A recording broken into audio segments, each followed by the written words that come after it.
Students, आज हम पढ़ेंगे अपने चैप्टर इलेक्ट्रिसिटी की रिमेनिंग टर्म्स के बारे में। तो यहाँ जो फर्स्ट टर्म मैंने लिखी है वो है temperature coefficient of resistance. Students, जो रेजिस्टेंस है वो हमने पढ़ा था कि rho L by A. In our previous lecture we have discuss about resistance and that is rho L by A and rho is the resistivity of the material. But student, जो resistivity है it is actually inversely proportional to relaxation time. तो students, जो resistivity है अगर वो change होगी तो resistance भी चेंज हो जाएगा। और जो रेजिस्टिविटी है वो किस पे डिपेंड करती है? रिलैक्सेशन टाइम पे। और रिलैक्सेशन टाइम क्या था? Time between the two successive collision. तो स्टूडेंट्स, जो रिलैक्सेशन टाइम है एक्चुअली वो किस पे डिपेंड करता है? टेम्परेचर पे। तो स्टूडेंट्स, जब टेम्परेचर इंक्रीज होता है तो collisions between the electrons and atoms, molecules, ions increase हो जाता है, जिसकी वजह से रिलैक्सेशन टाइम डिक्रीज हो जाता है। तो अगर रिलैक्सेशन टाइम डिक्रीज होगा तो रेजिस्टिविटी इंक्रीज हो जाएगी, और रेजिस्टिविटी इंक्रीज होगी तो रेजिस्टेंस भी इंक्रीज हो जाएगा। Means as a temperature change resistance also change. तो उस चीज को हम पढ़ेंगे टेम्परेचर कोफिशिएंट ऑफ रेजिस्टेंस के बारे में। तो जो टेम्परेचर कोफिशिएंट ऑफ रेजिस्टेंस है means dependence of resistance on the temperature, की कितना टेम्परेचर चेंज होगा और हमारा रेजिस्टेंस भी चेंज हो जाएगा। या यूं कहिए कि unit change in temperature how much resistance get change. तो ये चीज हम पढ़ेंगे, that is the temperature coefficient. तो स्टूडेंट्स, इसके लिए देखा गया है कि जो चेंज इन रेजिस्टेंस है उसे हम लिखते हैं, लाइक हमारे पास इनिशियली कोई रेजिस्टेंस है at 0 degree Celsius, that is our R0। Degree Celsius में भी आप टेम्परेचर को ले सकते हो और केल्विन में भी ले सकते हो। तो लाइक हमारे पास 0 डिग्री सेल्सियस पे या 0 केल्विन पे रेजिस्टेंस है R0। तो R0 is resistance at 0 degree Celsius या यू कैन से 0 केल्विन। तो हम मोस्टली 0 डिग्री सेल्सियस पे सेट करते हैं। 0 केल्विन एब्सोल्यूट 0 कहा जाता है, हम इतना लो टेम्परेचर की बात नहीं करेंगे। तो let 0 degree Celsius, the temperature of a substance is R0। Let there is a change in temperature and temperature become T degree Celsius and that temperature your resistance become R T। तो students, जो resistance है वो हमें देखना है कि how this change from this temperature to this. तो ये देखा गया है कि जब हम चेंज इन टेम्परेचर की बात करते हैं तो वो जो चेंज इन टेम्परेचर है वो किस पे डिपेंड करता है? एक तो how much temperature you change and what is your initial temperature. Okay, so let we write change in resistance is delta R and this is directly proportional to change in temperature and this change in resistance is directly proportional to your initial temperature. तो जब हम इन दोनों terms को relate करते हैं तो हमारे पास क्या आता है कि change in resistance is directly proportional to R0 and change in temperature. Students, जब हम इस प्रोपोर्शनलिटी के साइन को हटाते हैं तो हमारे पास एक कांस्टेंट आ जाता है अल्फा, उसे हम लिखते हैं this is R0 into delta T। तो ये जो अल्फा है इस अल्फा को ही कहते हैं हम temperature coefficient of the resistance. तो आप यहाँ से अल्फा ड्राइव कीजिए और अल्फा क्या बन जाएगा? This is your change in resistance upon original resistance and change in temperature. Okay students, यहाँ जो अल्फा है this will be your delta R, R0 into delta T। This is your temperature coefficient. आप इस delta R को change भी कर सकते हैं क्योंकि चेंज इन रेजिस्टेंस था फाइनल माइनस इनिशियल। तो you can right final minus initial upon initial into change in temperature is your temperature coefficient of the resistance. हम यहां से एक चीज और निकाल सकते हैं, that resistance at the temperature T। वो हम कैसे निकालेंगे? उसके लिए हमें बस इस इक्वेशन को सिंप्लीफाई करना होगा and then you can drive. यहां से जो आपका डेल्टा R है ये क्या है? Final minus initial is our alpha R0 into change in temperature. यहाँ से हमें चाहिए था resistance at the temperature T। तो इसको इधर ही रख लीजिए, इसको आप इस साइड ले जाएंगे तो plus alpha R0 into delta T। तो जो resistance at the temperature T है वो क्या बन जाएगा, आपके पास R नॉट कॉमन ले सकते हैं, यहाँ पे 1 और ये अल्फा इंटू डेल्टा T। तो यहाँ से हमारे पास दो रिजल्ट आ गए हैं, one is for temperature coefficient and one is for temperature that which we have to find out resistance. So हम इसको एक जर्नल फॉर्म में और लिख सकते हैं कि let initially resistance is R1 at a temperature T1 and R2 is resistance at temperature T2. Then you can write this and this will become R2 is equal to R1 into 1 plus alpha and change in temperature is T2 minus T1. तो हम इसको एक form में और express कर सकते हैं। This is our relation for any R1 to R2 and this is for any temperature T and this is our temperature coefficient. Students, ये जो टेम्परेचर कोफिशिएंट है ये पॉजिटिव भी हो सकता है, नेगेटिव भी हो सकता है और जीरो भी हो सकता है, because this depend on change in temperature. अगर टेम्परेचर इंक्रीज होने पे रेजिस्टेंस इंक्रीज होता है तो अल्फा क्या आएगा, पॉजिटिव, और अगर टेम्परेचर इंक्रीज होने पे रेजिस्टेंस डिक्रीज हो जाए तो अल्फा आएगा हमारे पास नेगेटिव, और अगर टेम्परेचर चेंज होने से रेजिस्टेंस चेंज ना हो, दोनों अगर सेम रहे तो अल्फा आएगा 0। तो इस हिसाब से हमने इस टेम्परेचर कोफिशिएंट को कहा that is our positive, negative और 0। तो स्टूडेंट्स, अल्फा में बी पॉजिटिव, अल्फा में बी नेगेटिव और अल्फा में बी 0।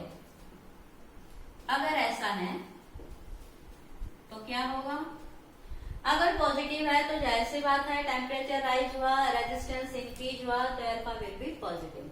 तो ये जो कंडीशन है ये अचीव होती है कंडक्टर्स में, मीन्स मेटल्स में। तो जो कंडक्टर्स होते हैं, जो मेटल्स होती हैं, उनका अल्फा होता है पॉजिटिव, कि जैसे जैसे कंडक्टर्स का टेम्परेचर इंक्रीज होगा उनका रेजिस्टेंस इंक्रीज हो जाएगा, मीन्स कंडक्टिविटी डिक्रीज हो जाएगी। जो अल्फा नेगेटिव है वो किसकी केस में होता है, that is our insulator and semiconductors. तो बेसिकली हम यहाँ सेमीकंडक्टर्स की बात करते हैं। For semiconductors alpha is negative, और जो 0 वाली कंडीशन है टेम्परेचर कोफिशिएंट ऑफ रेजिस्टेंस की, वो अचीव होती है किसमें, एलॉयज में। जो एलॉयज है उनकी एक खासियत है कि उनका रेजिस्टेंस टेम्परेचर के साथ वेरी नहीं करता, वो कांस्टेंट रहता है, इसलिए हम एलॉय को काफी जगह यूज करते हैं। एलॉय होते हैं when 2 or more metal mix together in new substances form, that is known as alloy।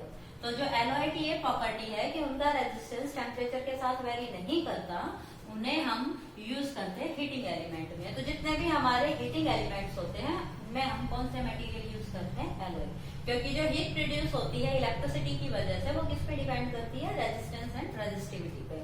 तो जिनका रेजिस्टेंस वेरी नहीं करेगा, जिनकी रेजिस्टिविटी ज्यादा होगी, वही हमारे पास क्या होंगे, हीटिंग एलिमेंट्स की फॉर्म में। तो हम एलॉय को काफी जगह यूज करते हैं जिनका टेम्परेचर कोफिशिएंट जो है वो 0 होता है, मीन्स वो टेम्परेचर के साथ रेजिस्टेंस रेजिस्टिविटी चेंज नहीं करते, that are very good options. तो यहाँ जो अल्फा है वो पॉजिटिव, नेगेटिव और 0 होता है। ये हमने वो मटेरियल्स डिस्कस कर लिए हैं, conductors, semiconductors and alloy. Students, जो टेम्परेचर कोफिशिएंट है वो ऐसा क्यों होता है इन दीज 3 केसेस, वो हम अभी डिस्कस करेंगे। तो फर्स्ट ऑफ ऑल कंडक्टर्स, जो कंडक्टर्स होते हैं उनकी रेजिस्टिविटी इंक्रीज होती है विद इंक्रीज इन टेम्परेचर। ऐसा क्यों होता है, क्योंकि resistivity is inversely proportional to relaxation time, और relaxation time depend on temperature. Temperature increase होगा तो रिलैक्सेशन टाइम डिक्रीज हो जाएगा, रेजिस्टिविटी इंक्रीज हो जाएगी। कंडक्टर्स के केस में ऐसा क्यों होता है, क्योंकि कंडक्टर्स में ऑलरेडी क्या होते हैं, फ्री इलेक्ट्रॉन्स, और जैसे ही टेम्परेचर राइज होगा उन फ्री इलेक्ट्रॉन्स की मोबिलिटी इंक्रीज हो जाएगी, उनकी थर्मल वेलोसिटी इंक्रीज हो जाएगी, जिसकी वजह से उनका कोलिजन रेट फास्ट हो जाएगा, और जैसे जैसे वो आपस में टकराते रहेंगे करंट का फ्लो क्या हो जाएगा, डिक्रीज। तो जैसे जैसे टेम्परेचर इंक्रीज हुआ उनका रेजिस्टेंस इंक्रीज हो गया, उनकी कंडक्टिविटी डिक्रीज होगी। लेकिन students, in case of insulator and semiconductors, insulator और सेमीकंडक्टर्स में क्या होता है कि उनके पास फ्री इलेक्ट्रॉन्स होते ही नहीं। उनके इलेक्ट्रॉन्स जो आउटरमोस्ट सेल्स में होते हैं उन्हें हम कहते हैं बाउंडेड इलेक्ट्रॉन्स। वो इलेक्ट्रॉन्स फ्री नहीं होते हैं, उनको पहले फ्री करना पड़ता है। और इलेक्ट्रॉन फ्री कब होगा, वो अपनी जगह कब छोड़ेगा, जब हम उसका टेम्परेचर राइज करेंगे। तो जो इलेक्ट्रॉन डेंसिटी होती है इनमें वो डिपेंड करती है इस रिलेशन पे कि electron density is equal to initial electron density into e की power minus Eg upon 2kBT। तो स्टूडेंट जैसे जैसे टेम्परेचर राइज होगा इलेक्ट्रॉन डेंसिटी इंक्रीज होगी। इलेक्ट्रॉन्स अवेलेबल होंगे तभी तो कंडक्शन होगा। तो जो इंसुलेटर और सेमीकंडक्टर्स है उनका टेम्परेचर अगर इंक्रीज होता है तो उनके अंदर फ्री इलेक्ट्रॉन्स बनने की प्रोबेबिलिटी इंक्रीज होती है। और जैसे जैसे फ्री इलेक्ट्रॉन्स बनेंगे हमारी कंडक्टिविटी इंक्रीज हो जाएगी। तो यहाँ जो हमारे पास फर्स्ट जो रिक्वायरमेंट है वो इलेक्ट्रॉन डेंसिटी क्रिएट करने की है। यहाँ हम उस रिलैक्सेशन टाइम को डिस्कस नहीं करेंगे क्योंकि इलेक्ट्रॉन होंगे तभी उनका कोई कोलिजन होगा, इलेक्ट्रॉन ही नहीं होंगे तो कोलिजन कहाँ से होगा। तो first is our electronic density. तो इंसुलेटर और सेमीकंडक्टर्स में भी हम मेन बात करें सेमीकंडक्टर्स की, क्योंकि सेमीकंडक्टर कंडक्टर और इंसुलेटर के बीच की कैटेगरी होती है। तो हम इसको ना लेके इसके लिए बात कर रहे हैं सेमीकंडक्टर्स के लिए। तो सेमीकंडक्टर्स का जैसे टेम्परेचर इंक्रीज होगा इलेक्ट्रॉनिक डेंसिटी इंक्रीज होगी और उनकी कंडक्टिविटी इंक्रीज होगी।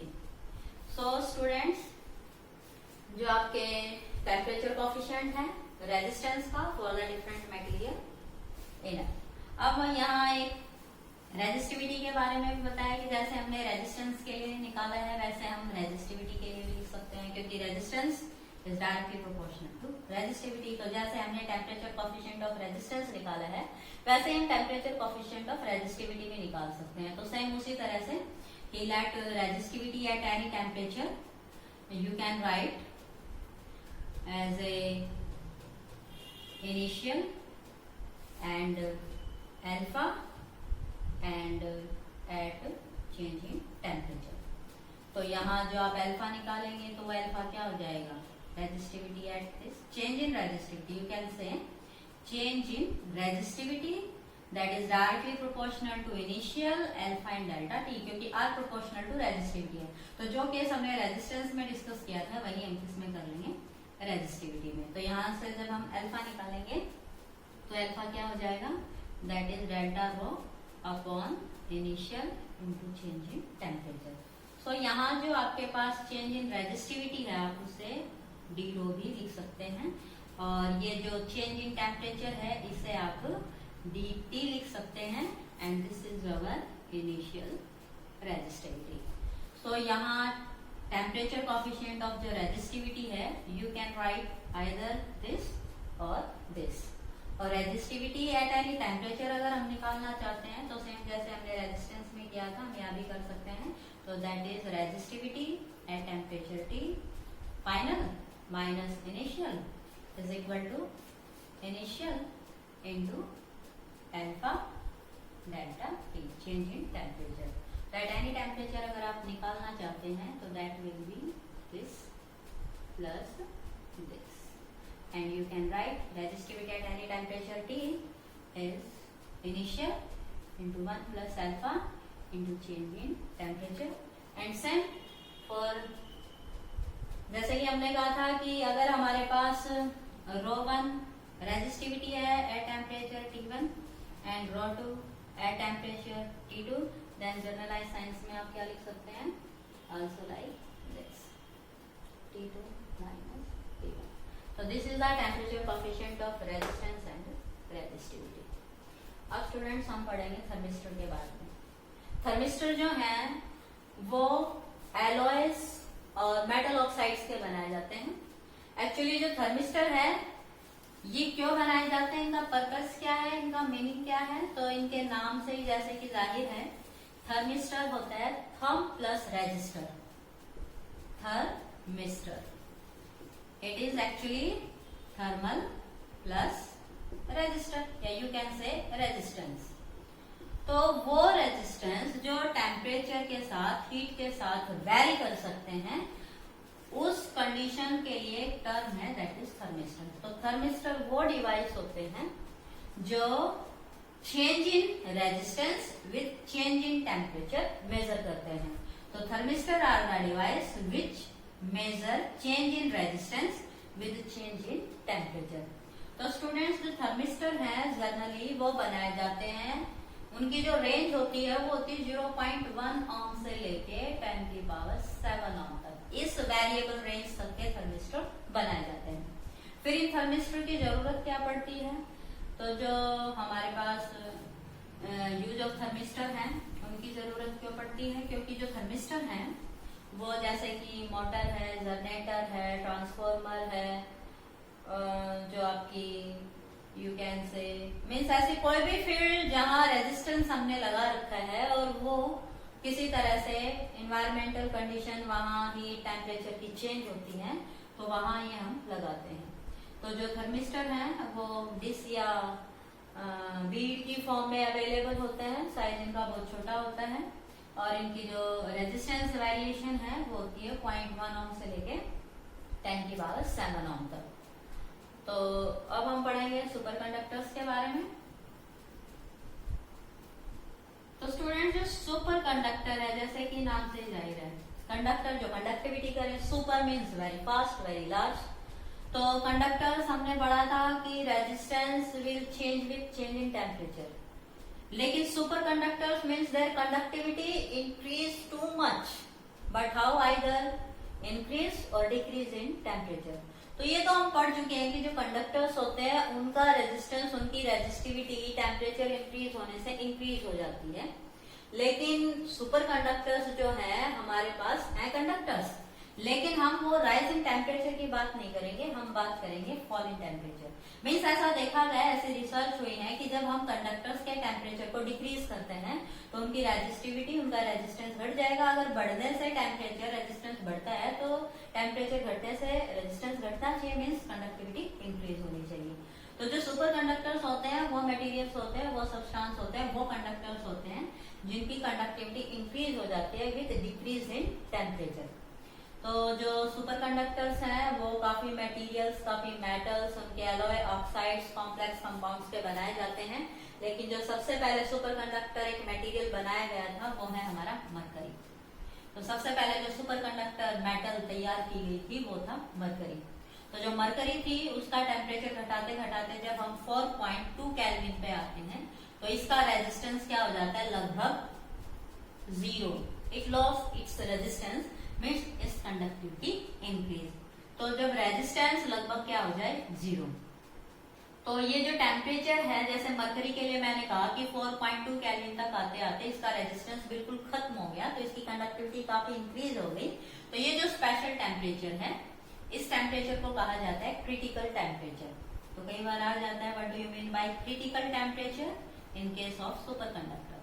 तो critical temperature is the temperature at which या below this temperature conductivity of the material increase abruptly. Understand? तो जो critical temperature है वो टेम्परेचर है जहां जाके किसी मटेरियल का रेजिस्टेंस क्या हो जाए, लगभग 0 बन जाए। तो that material at that temperature become superconductors. तो सुपर कंडक्टर्स के भी काफी यूज हैं, इसीलिए तैयार किए जाते हैं। तो जो सुपर कंडक्टर्स हैं वो जो फास्ट कंप्यूटर्स हैं, सुपर कंप्यूटर्स, उनमें इनका यूज किया जाता है। जो ट्रांसफार्मर है वहां इनका यूज किया जाता है। तो these are your superconductors. अब बात आती है रेजिस्टेंस कॉम्बिनेशन की। तो जो रेजिस्टेंस कॉम्बिनेशंस हैं वो हम पढ़ेंगे। तो स्टूडेंट्स जो रेजिस्टेंस हैं उनको कंबाइन करने के 2 तरीके हैं, आइदर इन सीरीज और इन पैरेलल। तो हम सीरीज और पैरेलल कॉम्बिनेशन बेसिकली बात करते हैं।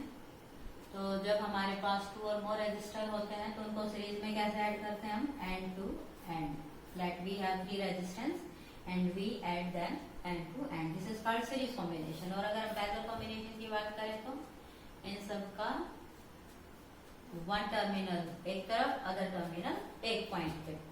तो हम पहले पढ़ेंगे series combination and then our parallel combination. तो जो हमारे पास 2 और मोर रेजिस्टर्स हैं, अगर हम उन्हें सीरीज या पैरेलल में कंबाइन करते हैं तो सर्किट का जो नेट रेजिस्टेंस है वो क्या होगा, वो हम कैलकुलेट करेंगे। तो first is your series combination. So students, let we have two or more resistance, any number of resistance, but let we have two resistance R1 and R2. So this is called series combination R1 and R2 के इसके एक terminal से अगले का next हम add कर देंगे and connect this to a cell और बैटरी. तो स्टूडेंट जैसे ही हम सर्किट के साथ कोई सेल या बैटरी लगाते हैं तो करंट स्टार्ट फ्लोइंग. अब क्योंकि यहाँ करंट के फ्लो का रास्ता एक ही है तो जो करंट यहाँ से जाएगा, यहाँ जो करंट बना आई वही इससे जाएगा और वही इससे जाएगा. ओके तो current in the series combination remain the constant. लेकिन स्टूडेंट्स हमारे पास जो दो रेजिस्टेंस हैं इन दोनों के अक्रॉस हम क्या कंसीडर करेंगे, पोटेंशियल डिफरेंस. तो लेट इसके अक्रॉस पोटेंशियल डिफरेंस है V1 और इसके अक्रॉस है V2. तो इस पूरे सर्किट का जो पोटेंशियल डिफरेंस है वो हमारे पास क्या हो जाएगा, V1 प्लस V2. ये जो सेल पोटेंशियल प्रोवाइड कर रही है इन दोनों के अक्रॉस कर रही है तो यहाँ जो total potential of the circuit होगा वो क्या होगा, because of R1 and R2, because potential difference is between the two terminals, so R1 and across R2. तो यहाँ से हमें ओम्स लॉ को यूज करते हुए टोटल पोटेंशियल निकालना है and V know V is equal to I into R. तो V1 हो जाएगा I into R1 and I R2. तो स्टूडेंट्स यहाँ से हम I को कॉमन निकाल लेंगे and that become R1 plus R2 is your V. I को आप इधर ले आइए तो V upon I is your R1 plus R2 and V upon I is R. और ये टोटल करंट ऑफ सर्किट है, टोटल वोल्टेज ऑफ सर्किट है तो R भी क्या होगा, total resistance of the circuit. और इसको आप लिख सकते हैं RS क्योंकि हमने इनको सीरीज में कंबाइन किया है तो ये क्या बन जाएगा, RS equivalent resistance of these two resistance in the series combination. तो V upon I को आप क्या लिख सकते हैं, RS and this become R1 plus R2. तो स्टूडेंट सीरीज कॉम्बिनेशन का फायदा क्या है कि अगर हमारे पास दो रेजिस्टेंस है लाइक 2 ओम और 3 ओम, अगर हम इन्हें सीरीज में लगाते हैं तो टोटल रेजिस्टेंस क्या बन जाएगा, 5. ओके तो ये जो 5 ओम है ये इन दोनों से बड़ा है तो हमारे पास दो रेजिस्टर है और हमें चाहिए एक बड़ा रेजिस्टेंस. तो हम उन दोनों को यूज करके एक बड़ा रेजिस्टेंस ऑब्टेन कर सकते हैं simply by combine in the series combination. तो जब हम सीरीज कॉम्बिनेशन करते हैं तो total resistance of the circuit is more than these individual resistance. तो जब गिवन रेजिस्टेंस से अगर हमें बड़ा रेजिस्टेंस चाहिए तो हमें उन्हें सीरीज में कनेक्ट कर देना चाहिए जिससे हमारा टोटल रेजिस्टेंस इंक्रीज हो जाएगा. This is its application. Next है पैरेलल कॉम्बिनेशन.